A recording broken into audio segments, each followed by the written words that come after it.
14 वर्ष वनवासाला जा म्हणून.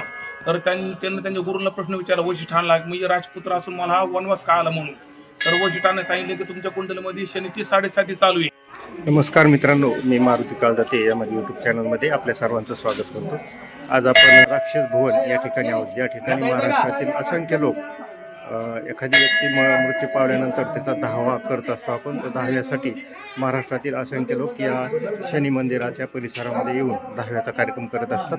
तर त्याबद्दलची काही माहिती आपण आज पाहूया. बीड जिल्ह्यातील गेवराई तालुक्यातील शहागड या ठिकाणाहून बीड जालना रोडच्या डाव्या बाजूला 8-10 किलोमीटरवरती हे आहे. पवित्र अशा गोदावरी नदीच्या तीरावरती हे गाव आणि हे शनी महाराजांचं राक्षस भुवन येथील हे मंदिर वसलेलं आहे. या ठिकाणी महाराष्ट्रातून असंख्य लोक दहाव्याचा विधी करण्यासाठी येत असतात. मराठवाड्यात हे असलेलं मंदिर, तसं तर मराठवाडा हा धार्मिकदृष्ट्या अतिशय महत्त्वाचा जिल्हा आहे.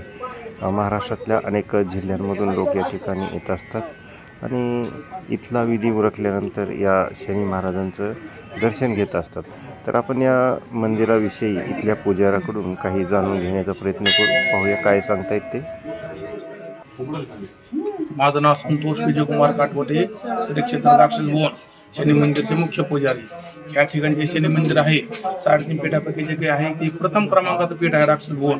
नंबर 2 ला आहे उज्जैन, नंबर 3 ला आहे नस्तानपूर आणि बीडमध्ये अर्धपीठ आहे शनीचं. ह्या ठिकाणी शनीची स्थापना प्रभू रामचंद्राच्या हातानं ह्या ठिकाणी शनीची स्थापना झालेली. शनीची मूर्ती आहे. शनीच्या बाजूला बृहस्पती गुरूंची मूर्ती आहे. त्यांच्या पायापाशी राहू आणि केतूची मूर्ती आहे.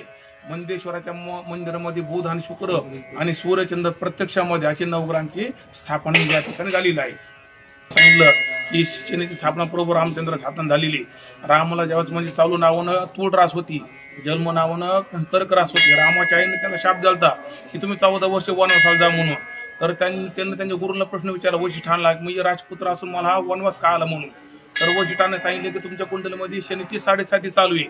7.5चा त्रास कमी होण्यासाठी तुम्ही 14 वर्ष वनवासाला जा म्हणून. तर वनवासाला निघाले असताना सीतेचं हरण झालं. त्यांच्या वडिलांना दशरथ राजानं राम करून प्राण सोडून दिले. नंतर स्वतः रामचंद्र ह्या भूमीमध्ये येऊन त्यांना शनीची मूर्तीची स्थापना केली. नंतर शनी महाराज रामानं प्रसन्न झाले. म्हणाले माग, म्हणजे वर माग, काय मागायचं ते.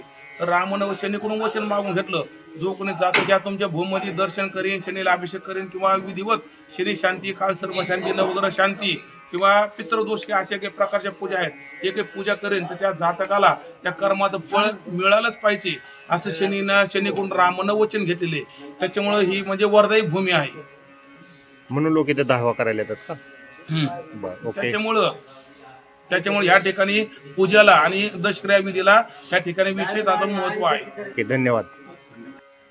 तर मित्रांनो, आपण कधी या मंदिराला भेट दिली आहे का किंवा दशक्रिया विधीसाठी कोणाच्या आपण या ठिकाणी कधी आले होते का?